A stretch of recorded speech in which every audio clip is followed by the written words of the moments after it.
ప్రవేశపెట్టి మనందరినీ ఇక్కడ నిలువపెట్టిన కన్నతండ్రిని దేవునికి హృదయపూర్వక కృతజ్ఞతాస్తుతులు చెల్లించుకుంటూ దైవజనులకి నా ప్రత్యేక వందనాలు. అలాగే మా ఆహ్వానాన్ని మన్నించి వచ్చిన మీ అందరికీ మా హృదయపూర్వక వందనాలండి. ప్రార్థన చేసుకుని ఒక సండే స్కూల్ పిల్లల కార్యక్రమాన్ని ప్రారంభించుకుందాం. మమ్మల్ని మిక్కులుగా ప్రేమించిన మా ప్రియ పరలోకపు తండ్రి, నీ ఘనమైన శ్రేష్టమైన ఉన్నతమైన నామమునకు హృదయపూర్వక కృతజ్ఞతాస్తుతులు చెల్లించుకుంటున్నాం తండ్రి. ఎట్టి యోగ్యత లేని మమ్మలను ఇటు విధముగా తండ్రి నిలువబెట్టి, ఇదిగో తండ్రి చిన్న బిడ్డలు కొంటున్న వారికి నీ యొక్క వాక్యములను తండ్రి వారి హృదయంలో నాటి తండ్రి వారి తండ్రి దాన్ని వెల్లడిపరచగలుగుటకు తండ్రి ఇంత చక్కటి అవకాశం అనుగ్రహించి పెట్టిన మీకే హృదయపూర్వక కృతజ్ఞతాస్తుతులు చెల్లించుకుంటూ వారు చెప్పుచూ ఉండగా తండ్రి మీరే తండ్రి జ్ఞానమును అనుగ్రహించి పెట్టి తండ్రి సమస్తమును తండ్రి ఆది నుంచి అంతవరకు తండ్రి ఇదిగో తండ్రి మా యొక్క సొంత జ్ఞానము ఎక్కడా తండ్రి వినియోగించక మీ యొక్క జ్ఞానంతో తండ్రి మేము తండ్రి మీ యొక్క ఇష్ట ప్రకారముగా తండ్రి మర్యాదపూర్వకంగా తండ్రి సమస్తమును చేయగలుగుట కృప చూపించమని ఈ యొక్క చిన్ని ప్రార్థనను వర్తమాన భూత భవిష్యత్ కాలంలో ఉండి ఈ లోకమునకు వచ్చి మమ్మల్ని తండ్రి రక్షించిన మా ప్రభువును ఇప్పటికీ అత్యున్నత సింహాసనం మీద ఉండి మా కొరకై విజ్ఞాపనం చేస్తున్న మా రక్షకుడైన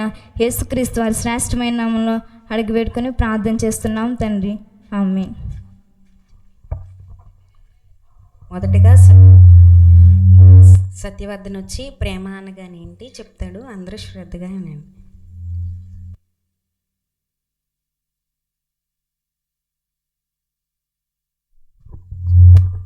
అందరికీ వందనాలు. నా పేరు పి సత్యవర్ధన్. నేను దేవునికి మనం చెప్పబోయే వాక్యం ప్రేమ అనగానే ఏమి. ప్రేమ దీర్ఘకాలము సహించును, ప్రేమ దయ చూపించును, ప్రేమ మచ్చరపడదు, ప్రేమ డంగా ప్రవర్తించదు, ప్రేమ పొంగదు, ప్రేమ అన్నిటిని నమ్మును, ప్రేమ అన్నిటిని వచ్చును, ప్రేమ సత్యమందు సంతోషించును, ప్రేమ శాశ్వత కాలం ఉండు. అందరికీ వందనాలు. సోమరి చెమలోకి చెల్లి నదులుగా వచ్చింది అన్న తెచ్చుకున్నాను. సెవెంత్ కన్నా ఆరోగ్యము ఆరోగ్యం. క్లాప్స్ కట్టండి.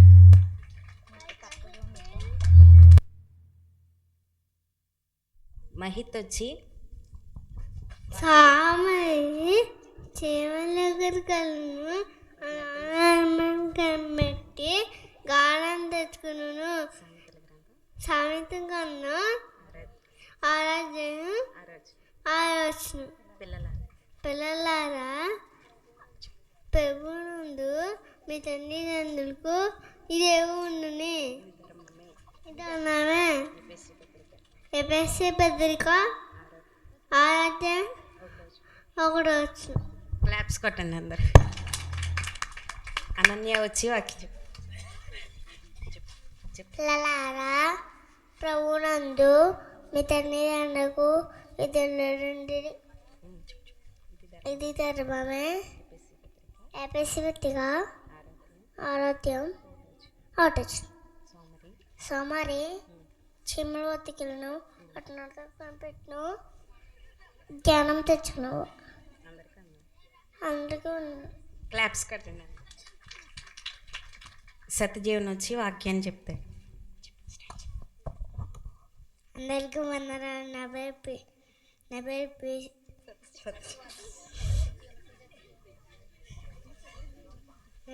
సత్యజీవన్. దేవుకు నేను చెప్పబోయే వాక్యం మీరు ఈ లోకం మీద నిలిచింపగా ఉత్తమకు నమ్మును దేవుని చేతి మీద సంపూర్ణమైన దేవుని చేతి మీద పరీక్షించి తెలుసుకున్నట్లు నీ మనసు మాట నూతన 1వ రూపాయలతో పొందదు. రమపత్రిక 12:2 అందరికీ క్లాప్స్ కట్టండి. రితిక్ వచ్చి వాక్యం చెప్తాడు.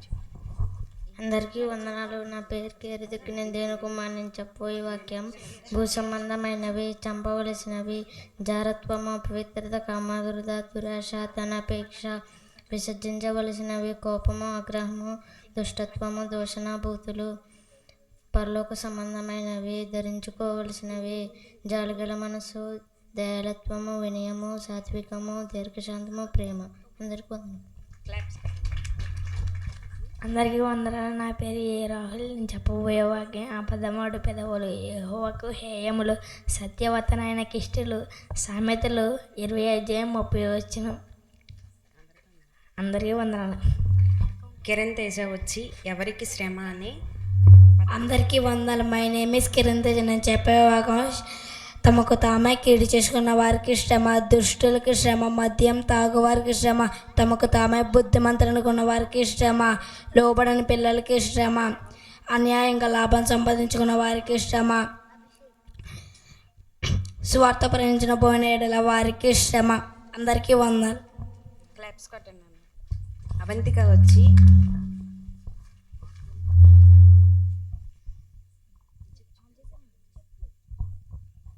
ఎలా అనగా మనకు శిశువు పుట్టును, మనకు కుమారుడు అనుగ్రహింపబడును, ఆయన భుజం మీద రాజ్యభారం ఉండును.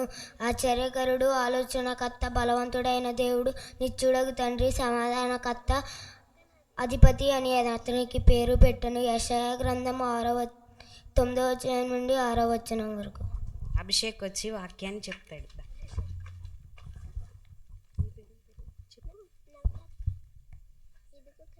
ఇదిగో కన్యక గర్భవతి కుమారుని కను, ఆయనకు ఇమ్మానుయేలు పేరు పెట్టారు. అందరికీ అన్నారు. క్లాప్స్ కొట్టండి. వారు ఆ నక్షత్రాన్ని చూసి అత్యానంద భరితులై ఇంటిలోనికి వచ్చి తల్లి అయిన మరియను ఆ శిశువును చూసి సాగిలపడి ఆయనను పూజించి తమ పెట్టెలను విప్పి బంగారును సాంబ్రాణిని బోళమును ఆయనకి కానుకగా సమర్పించిరి. అందరికీ వందనాలు. మన్విత్ వచ్చి వాక్యాన్ని చెప్తాడు. దుష్టుల ఆలోచన చెప్పున నడవక, పాపుల మార్గం నిలవక, అపహాసకులు కూర్చున్న చోటను కూర్చుండక, యెహోవా ధర్మశాస్త్రమును ఆనందించుచు దేవారాత్రము దానిని జ్ఞానించువాడు ధన్యుడు. అతడు నీటి కాలువన నాటబడినదే ఆకువాడక తన కాలమందు ఫలమిచ్చు చెట్టు వలె నుండును. అతడు చేయనదంతయు సఫలమగును. దుష్టులు అలాగునుండక గాలికి చెదరగొట్టు పొట్టువలే నుండు. కాబట్టి న్యాయవిమర్శులు దుష్టులను, నీతిమంతుల సభలో పాపులను నిలవరు. నీతిమంతుల మార్గము యెహోవాకు తెలియను, దుష్టుల మార్గము నాశమునకు నడుగును. కీర్తనల గ్రంథము 1వ అధ్యాయం చివరి వరకు. ప్రశాంతి వచ్చి పద్యము భావము చెప్తుంది. అందరికీ వందనాలు. నా పేరు ప్రశాంతి. నేను దేవుని కుమార్తెను. నేను చెప్పబోయే వాక్యం పద్యం భావం తెలుసుకుందాం. శిక్షణందు లేక స్థితిగతులు మరవు, శిక్షణందు వారి దేవస్థితులు, శిల్పి చేతులు పడక శిల్పమగున, చెవులు గల ప్రతి నరుడు వినను గాక. భావం తెలుసుకుందాం.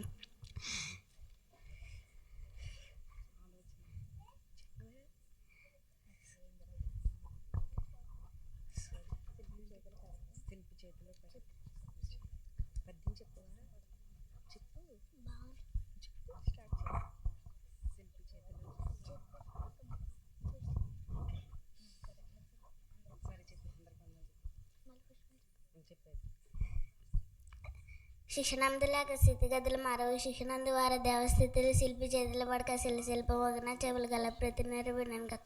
సమాజంలో రకరకాల బాధ్యతలు, అనేక రకాల ఉద్యోగాలు నిర్వర్తిస్తున్న వారు ఉన్నారు. చక్కగా శిక్షణ పొందిన వారు పనిని సులభతరంగా చేసుకుంటారు. అలాగే మనిషి జీవితకాలం ఒక విలువైన శిక్షణ కాలం ఈ నడిపించే క్రమంలో ఎన్నో అనుభవాలు ఎదురైనా మనకు పాఠాలు నేర్పిస్తాయి. అందుకే మానవుడికి జన్మతో ప్రారంభమైన ప్రయాణం మరణం వరకు సాగి అటు తర్వాత అనుభవమైన మలుపు తిరుగుతుంది. ప్రతి క్రైస్తవుడు ఈ సత్యాన్ని గ్రహించాలి. శిక్షణ తీసుకునే క్రమంలో బాధ కలిగిన, వేదనలు ఎదురైనా బెదిరిపోక, వాక్యం నుండి వేరేపోక తొలగని వారే ఉండాలి. అట్టి వారిని నిజమైన దైవ కుమారుని ఈ బైబిల్ సెలవిస్తుంది. ఏ రూపము లేని బండరాయి ఒక విలువైన శిల్పి యొక్క నిపుణులతో, పదునైన ఉలి దెబ్బలతో అనేక విలువైన భావాలను కనబరిచే ఒక చక్కని రూపాన్ని సంచరించుకుంటుంది కదా. అలాగే వాక్యమైన ఉల్లితో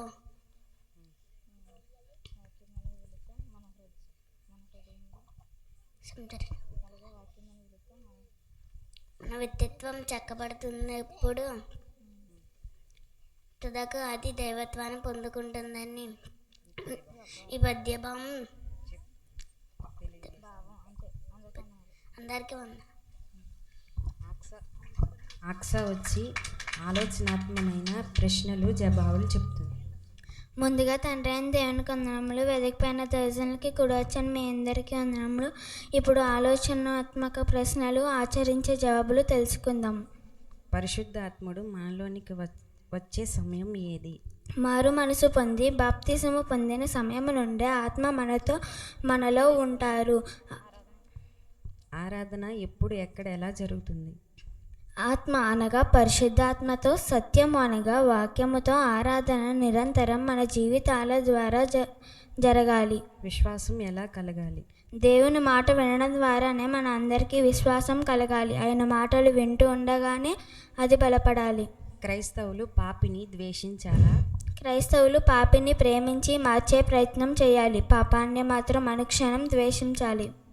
క్రైస్తవులు లోకాన్ని అనుభవించకూడదు. క్రైస్తవులు లోకాన్ని అమితముగా అనుభవించకూడదు. ప్రతి విషయంలో మితముగా ఉండాలి. లోక పాపాలను మాత్రం దరిచేరనివ్వకూడదు. దేవునితో సహవాసం అనగానేమి? వాక్యం వినడం, దాన్ని పాటించడం, పాటించి వారితో కలిసిమెలిసి జీవిస్తూ ప్రార్థనలు ప్రతిదినం గడపడం, లోక మాలిన్యం దరిచేరనివ్వకుండా బ్రతకడమే దేవునితో సహవాసం అంటే. దేవునికి ధనమిస్తే సరిపోతుందా? దేవునికి సజీవ యాగంలాగా దేహమే ఇవ్వాలి. దేహము దేవునిది అయినప్పుడు దేహంలో సంపాదించినవన్నీ ఆయనవే కదా.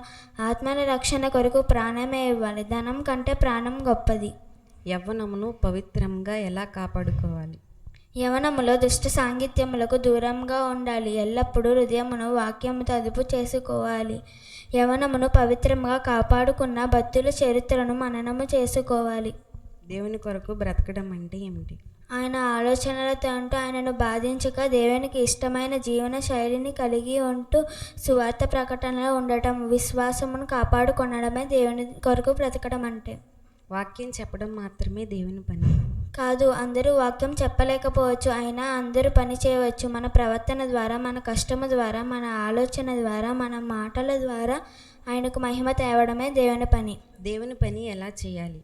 దేవుని పని స్వార్థం లేకుండా, ధనాపేక్ష లేకుండా, పేరు ప్రతిష్టత ఆశించకుండా, ఎవరు ప్రోత్సహించినా, ఎవరు కించిపరిచినా ఏమీ పట్టించుకొనక తుది శ్వాసం విడిచేంత వరకు నమ్మకముతో చేయాలి. సహోదరులను ఎలా ప్రేమించాలి? యేసులా ప్రేమించాలి. అనురాగము కలిగి ఒకరికొకరు ఆప్యాయతంగా గొప్పగా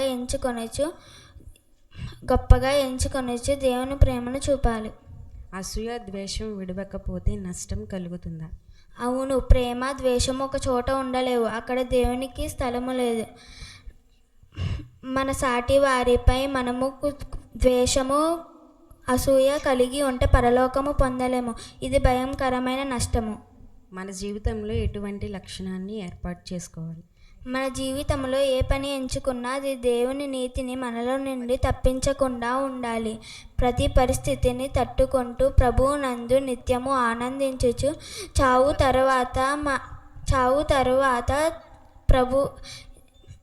తరువాత పరలోకం చేరుకోవాలనేదే మన లక్ష్యముగా ఉండాలి. అందరికీ వందనములు. చిట్టుపద్యం తెలుసుకుందాం.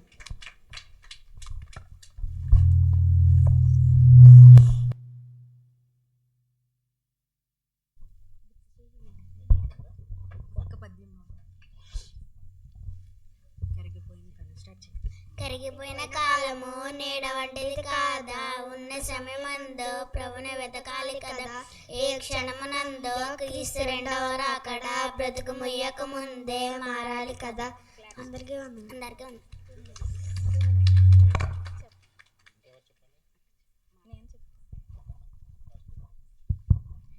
ఎంతో చక్కగా ఓపికతో విన్న మీ అందరికీ మా వందనాలండి. ఇటు రీతిగా వీళ్ళు ఇక్కడ నిలబడి వాక్యం చెప్పడానికి కారణం దేవుని వాక్యం మనకు సెలవిస్తుంది కదా. ఏమని? బాలుడు నడవవలసిన త్రోవను వానికి నేర్పుము అన్నిటిని. ఆ త్రోవ దేవుని మార్గాన్ని ఎలా ప్రవర్తించాలి, ఎలా ఉండాలి అని జ్ఞానముతో వారికి దేవుని వాక్యం పట్ల శ్రద్ధ కలిగిస్తూ వారికి నేర్పించామంటే వారు పెద్దవారైనప్పుడు దాని నుండి తొలగిపోరని వాక్యం మనకి సెలవిస్తుంది అనమాట. వాక్యం ఎప్పుడు అక్షర సత్యం కనుక వారు తప్పిపోయే సమయం వచ్చినప్పటికీ వాక్యం ఏం చేస్తుందంటే పునాదిగా వారికి చిన్ననాటి నుండి సండే స్కూల్లో వాక్యం నేర్చుకుంటారు కాబట్టి వారు ఏం చేస్తారంటే దాని నుండి తప్పుకోవాల్సిన పరిస్థితి వచ్చినప్పటికీ దేవుడు వారికి ఆ యొక్క వాక్యాలన్నీ గుర్తు చేస్తాడనమాట. అట్టి విధంగా వారి మార్గం తప్పిపోకుండా ఉండగలుగుటకు వారికి చిన్ననాటి ఉండే దేవుని గురించి, దేవుని యొక్క గొప్పతనాన్ని గురించి వారికి తెలియజెప్పడమే మన అందరికి ఉన్న బాధ్యత. కనుక ప్రతి ఒక్కరూ వారి యందు శ్రద్ధ వహించాలి. వారు క్రీస్తు నశించిపోయే వారికి, రక్షింపబడుచున్న వారికి క్రీస్తు సువాసనగా ఈ లోకానికి వెదజల్లి వారింటి గొప్ప సేవకులుగా వెలిగే జ్యోతుల వలె ఈ లోకానికి కనిపించాలన్నమాట. నిత్య జీవాన్ని సంపాదించుకునే వారసులుగా తయారు చేసిన బాధ్యత ఎవరిదంటే తల్లిదండ్రులదే ముఖ్యమైనది.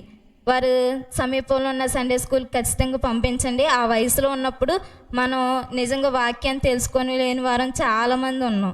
కానీ వారు తెలుసుకునే భాగ్యాన్ని దేవుడు వారికి ఇచ్చారు కాబట్టి తల్లిదండ్రులుగా ఉంటున్న వారు గుర్తించి ఖచ్చితంగా వారి పట్ల బాధ్యత వహించి దేవునిలో ఎదిగింప చేయాలని మనవి చేసుకుంటూ ఇంత చక్కటి అవకాశాన్ని ఇచ్చిన కన్నతండ్రి అయిన దేవునికి మరొకసారి కృతజ్ఞతాస్తుతులు చెల్లించుకుంటూ అందరికీ వందనాలు. మంచిదండి, చప్పట్లు కొట్టండి. పిల్లలు ఎంతో చక్కగా మరి దేవుని వాక్యాన్ని వారు తెలియపరిచి ఉన్నారు. వారిని ఇటు రీతిగా సిద్ధపరిచిన యవన బిడ్డలు, సండే స్కూల్ టీచర్లకి ప్రత్యేకమైన వందనాలు తెలియపరుస్తున్నాను. నిజంగా మరి ఆ పిల్లల హృదయాలలో ఆ మాటలు ముద్రించుకోవడానికి వారు ఎంతో సిద్ధపడుతూ వస్తున్నారు. అనగా దేవుని వాక్యాన్ని వారు హృదయములో ఉంచుకోవటం చిన్ననాటి నుండి వారు అలవాటు చేసుకోవటం ఎంతో ధన్యకరం. ఈరోజు ఎంతోమంది దేవుని సన్నిధికి పంపించలేని తల్లిదండ్రులు ఉన్నారు. కానీ ప్రతి తల్లిదండ్రులు ఆ పిల్లలని దేవునిలో పెంచే ప్రయత్నం చేయగలిగితే వాళ్ళ హృదయంలో ఖచ్చితంగా దేవుని మాటలు చెరిగిపోవండి. ఎందుకంటే యేసుక్రీస్తు ప్రభువారి ఈ లోకానికి రావడానికి గల కారణం ఏంటి అని అంటే మనుషుల హృదయాలలో దేవుని మాట పెట్టడం కొరకే, చెడిపోయిన హృదయాలను బాగు చేయడం కొరకే. పాత నిబంధన గ్రంథంలో ఇశ్రాయేలీయుల కొరకు దేవుడు చేసిన ఎన్నో కార్యక్రమాలని వారు మరిచిపోయిన తరం ఒకటి వచ్చిందండి. న్యాయాధిపతుల గ్రంథం 2వ అధ్యాయము 10వ వచనంలో యెహోవానైనను ఆయన ఇశ్రాయేలీయుల కొరకు చేసిన కార్యములైనను ఎరుగని తరం ఒకటి వచ్చిందంటే. ఎందుకంటే తల్లిదండ్రులైన వారు పిల్లలకి దేవుని గురించి చెప్పలేదు. ఈరోజు మరి దేవుని పిల్లలని, సండే స్కూల్ పిల్లల్ని ఇటు రీతిగా తల్లిదండ్రులు సిద్ధపరిస్తే ఎన్నో సంగతులు ఆ బిడ్డలు దేవుని గురించి తెలుసుకుని మరొకరికి తెలియపరుస్తారు. మరి ఈ సమయంలో వారిని ప్రోత్సహించడానికి గిఫ్ట్స్ మన పిల్లల కొరకు మరి సిద్ధపరచబడ్డాయి, వాళ్ళని ప్రోత్సహించడానికి. అలాగే మన మధ్యకు వచ్చినటువంటి దైవ సేవకులు సురేష్ గారు, అలాగే సమూయేలు గారు, వారిని కూడా ప్రేమపూర్వకంగా స్టేజ్ పైకి ఆహ్వానిస్తూ ఉన్నాము. మరి ఈ కార్యక్రమం త్వరగా ముందుకు తీసుకుని వెళ్దాం. వీళ్ళని ప్రోత్సహించడానికి మరి గిఫ్ట్స్ వారి కొరకు సంఘం సిద్ధపరిచి ఉన్నది గనుక మన మధ్యలో ఉన్నటువంటి దైవ సేవకులు వారికి గిఫ్ట్లు ఇచ్చి ప్రోత్సహిస్తూ ఉండగా మనమందరము చక్కగా మన ఆనందాన్ని వ్యక్తపరుస్తాం. రండి, మన మధ్యలో ఉన్నటువంటి మరి ముఖ్య వర్తమానికులు, దైవ సేవకులు దేవుని యొక్క ఆత్మచేత నడిపించబడుతూ దేవుని పరిచర్యలో ముందుకు కొనసాగుతూ దొల్లా పరిసర ప్రాంతము, రాజమండ్రి అటు పరిసర ప్రాంతము మరి దేవుడు ఆయనను విరివిగా వాడుకుంటూ ఆయన పరిచర్యలో బలపరుస్తూ ఉన్నారు. గనుక మన మధ్యలో ఉన్నటువంటి దైవ సేవకులు మరి పిల్లలకి ఈ గిఫ్ట్స్ ఇచ్చి ప్రోత్సహిస్తూ ఉంటారు. పేర్లు చెప్పు.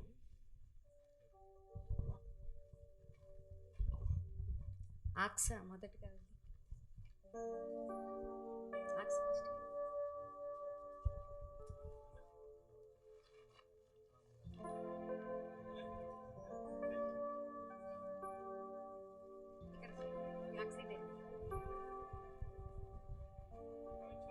క్లాప్స్ కొట్టండి. అనన్య,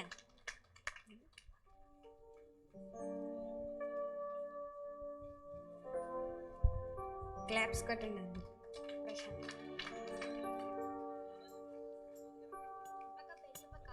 ప్రశాంతి, క్లాప్స్ కొట్టండి. రుతిక్,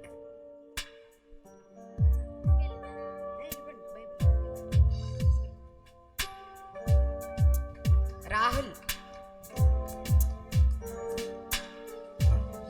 అలాగే మన మధ్యలో ఉన్నటువంటి పడిమెట్ నుంచి వచ్చినటువంటి సహోదరులు సుధాకర్ గారు మరి పిల్లలకి గిఫ్ట్ ఇస్తూ ఉండగా మనమందరము ప్రోత్సహిస్తాం. మీరందరూ మిగిలిన సేవకులు కూడా వరుసను రండి. నాని గారు, ఏఎస్కిల్ గారు, అశోక్ గారు, సమయల్ గారు, సురేష్ గారు, అలా ఇచ్చాను. సత్యజీవన్, నాని గారు, అశోక్ తమ్ముడు. క్లాప్స్ కొట్టండి అందరూ. అవంతిక, నవ్యశ్రీ, కిరణ్ తేజ, మహిత్, మోటు, మన్విత్ కుమార్, సత్యవర్ధన్.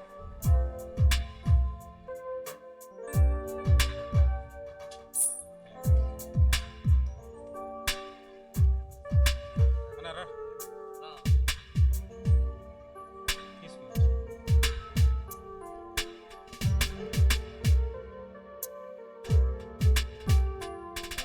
దొండపూడిలో పరిచర్య చేస్తున్న సామ్యుల్ గారు స్టేజ్ పైకి రావాలని ప్రేమపూర్వకంగా ఆహ్వానిస్తున్నాము. సామ్యుల్ గారు.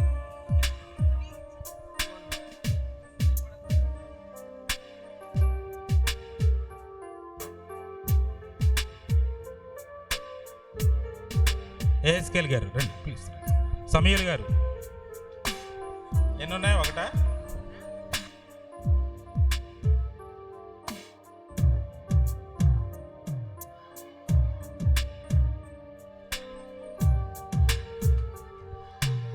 మరి ఇంత చక్కగా సండే స్కూల్ పిల్లల్ని దేవుని లో నడిపిస్తూ వాళ్ళకి వాక్యాన్ని నేర్పిస్తూ వాళ్ళని ఎంతో ప్రోత్సహిస్తూ కష్టపడినటువంటి మరి సండే స్కూల్ టీచర్లు గారికి కూడా మరి సమయల్ గారు గిఫ్ట్ ఇస్తూ ఉండగా మనం అందరం చెప్పట్లకూడదు.